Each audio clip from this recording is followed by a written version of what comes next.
برای آخرین بخش برنامه از جمال عبدی، رئیس شورای ملی ایرانیان آمریکا نایاک و کامران خوانساری دبیر سیاستگذاری اتحادیه ملی برای دموکراسی در ایران نوفتی دعوت کردیم. هر دو خیلی خوش آمدید به برنامه. آقای عبدی، با شما آغاز بکنیم. موضع رسمی نایاک درباره بازگشت به برجام چه هست؟ Well, Nayak has strongly supported negotiations with Iran, the nuclear deal, returning to the nuclear deal.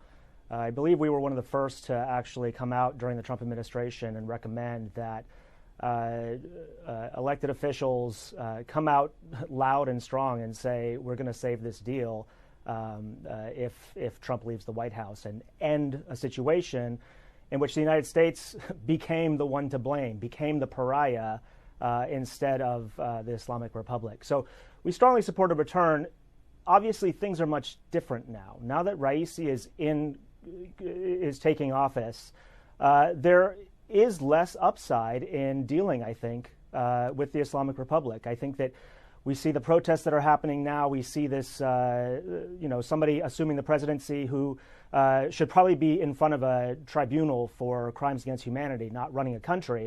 And so, at Nayak, we want diplomacy, but we don't do it because we like the Islamic Republic or we think there are some great people on that side of things. We advocate for diplomacy and a return to the Iran nuclear deal as a first step in diplomacy because of how bad the alternatives are. And because the alternative to diplomacy is either low-grade warfare, which is the sanctions that we see undermining civil society in Iran, undermining Iran's middle class, undermining the fundamental building blocks for a future democracy, or we see medium-scale war, the types of sabotage and assassination and terrorism and kidnapping, or we see all-out war. And those, I think, are much poorer alternatives to actually entering negotiations, being at the table, and trying to find a way to peacefully resolve the challenges that we have with Iran.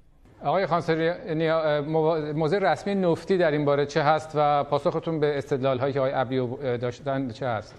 Well, Mr. Dekhanpour, thank you very much for having me. With your permission, I'll just say one brief sentence in Persian. من درود ویژه میفرستم به مردم ایران، مردم شجاع ایران که الان در خیابان‌ها هستن و من میدونم که نهایتاً پیروز خواهند شد. It's an excellent question, Siamak, and at Nufti, as an Iranian-American civic organization, I believe that we're well situated to answer the question because we look at two sides of a coin. The first is the impact that the JCPOA had on American national security, and the second is the impact that JCPOA had on the well-being of the people of Iran. If we look at the impact on American national security, we can see that it provided no benefit whatsoever because it did not control the Islamic Republic's terrorist activities in the region, its support for terror groups across the Middle East, and it didn't end the Islamic Republic's direct attacks on the United States and American soldiers throughout the region. When we look to the second component, the impact on the people of Iran, when this deal was being sold, when groups like Nayak were lobbying for it in Washington, we were told that it was going to benefit the people of Iran. We were told that this would even begin the road to democracy and human rights. None of that happened.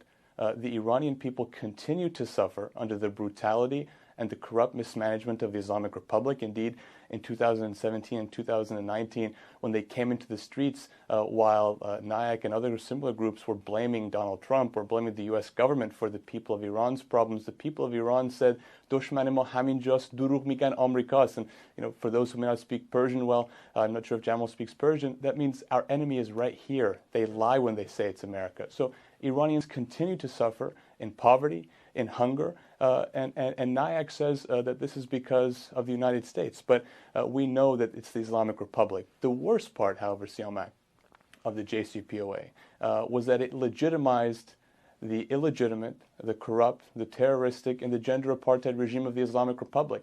Javad Zarif does not belong on the other side of an American negotiating team in Vienna.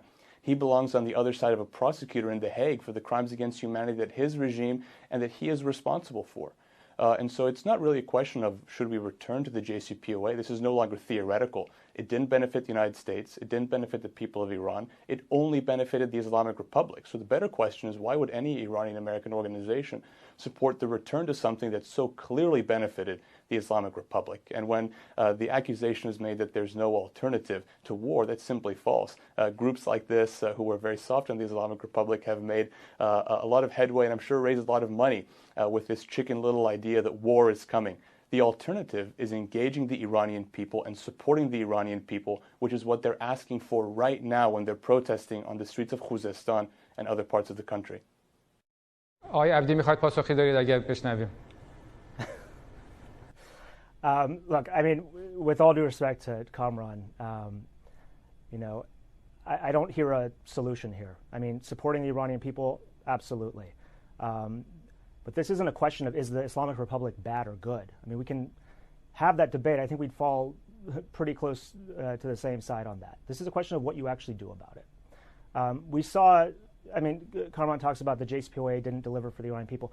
JCPOA was not in effect for very long, but before Donald Trump started talking about tearing it up, came into office and then did tear it up. So we never actually saw the fruits of the JCPOA. What we did see is what I believe is the alternative view. And look, if I'm wrong, if there is an alternative to, you know, statecraft is diplomacy and war, okay? If I'm wrong, if there is some third way that we are missing here, where we can ensure Iran does not build a nuclear weapon, where we can hold Iran accountable to its human rights obligations, where we can ensure that the Iranian middle class is able to flourish and civil society is able to hold the government in Iran accountable and demand change. I'm all for it. But from my perspective and from what I hear from folks like Nufti who spend so much time trying to make this an issue of is Iran bad or not, rather than what do we actually do about it and offering some prescriptions, we saw what the prescription is. We saw under Donald Trump what happened. And you know, by no means are we saying that the Islamic Republic isn't ultimately the most accountable party for the suffering of Iranians. That has never been said. What we are saying is that as American citizens who have a vote for this government, who actually live in a democracy, we have control over what our government does. And if our government is doing what they did under maximum pressure, which continues to this day, we see the middle class shrinking. Iran's middle class used to be close to a majority. Now it's closer to 30%.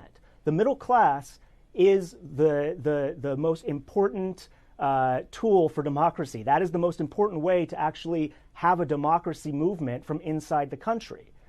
We see Iranians going into poverty. Now 40% or more of Iranians are now in poverty. Of course that's because of the mismanagement of the Islamic Republic. Of course that's because of the corruption by officials, whether it's A.Nejad or Raisi or Rouhani. There is corruption. Yes, absolutely. But it's wrong to then say, well, then everything is the Islamic Republic and the United States should be part of efforts to punish Iranians. And that's what's happening. We have punished Iranians and made them less equipped to be able to challenge their government. We now have internet shutdowns in Khuzestan, and we have them in Ahvaz, and we have them all over the place. Part of the way that we can fight that is to actually not have sanctions, U.S. sanctions, that prevent Iranians from accessing the free internet. And there are all these other prescriptions. And, you know, I just wish that as an Iranian-American organization, I could actually engage with groups like Nufti and Kamaran. Instead, what we hear are these same tactics that the Islamic Republic uses to delegitimize us. You now have Iranian Americans who are afraid to express any position, as if it's not regime change, to express any position without being intimidated and attacked by these groups. If we want a democracy in Iran, we need to be able to talk to each other. آقای خوانساری نیا شنید صحبت آقای عبدی رو. یه نکته هم که مطرح کردن که من دوست دارم پاسخ بفرمایید حتما، این که گفتن مدت زیادی برجام فرصت داده نشد که فوایدش رو نشان بده. Absolutely. So, Mike, first I'd like to respond to some of what Mr. Abdi says. All of the things that he laid out, preventing the acquisition of a nuclear weapon, a growing democracy, a flourishing middle class, free speech, human rights, none of that is possible until the Islamic Republic goes. Again, this is not a theoretical argument. I don't know how much longer folks like Nayak are waiting. I'm not sure how much longer folks in Nayak are willing to wait, how much longer you're willing to allow the Iranian people to suffer.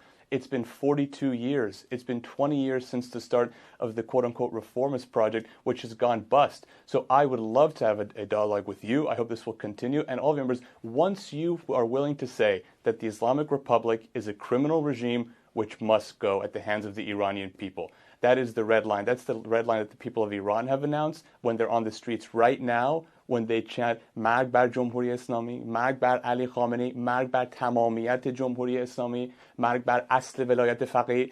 They have one very clear demand, and to be an Iranian American organization and to not make it your priority to reflect that demand in the United States is being complicit in the suppression of that voice.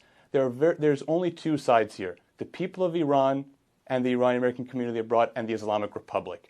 This is not a debate that we can have. The Islamic Republic must go because it has spent 42 years massacring Iranians and 42 years threatening the United States.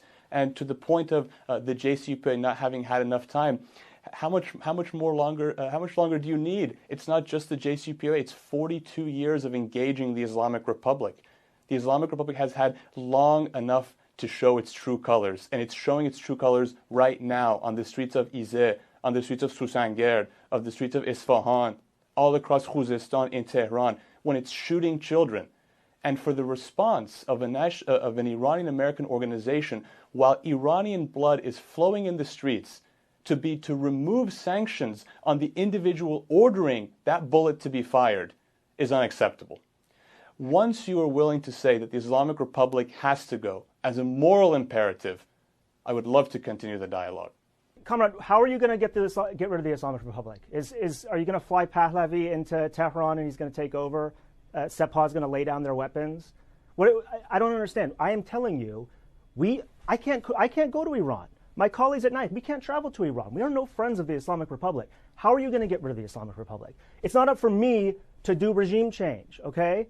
The democracy happens internally. It has to happen organically. And I want to hear from you. Tell me, what is the prescription? Is it more sanctions? Is it dialogue with the opposition groups? Then what? How do we get rid of the Islamic Republic? Before one can prioritize human rights in foreign policy towards Iran and begin to engage the Iranian people, you have to take the first step to stop helping the Islamic Republic. And the position that groups like Nayak and other groups which are soft on or affiliated with the Islamic Republic or its officials like Javad Zarif have long taken to give the regime billions of dollars to slaughter the people of Iran is the first step that has to be stopped.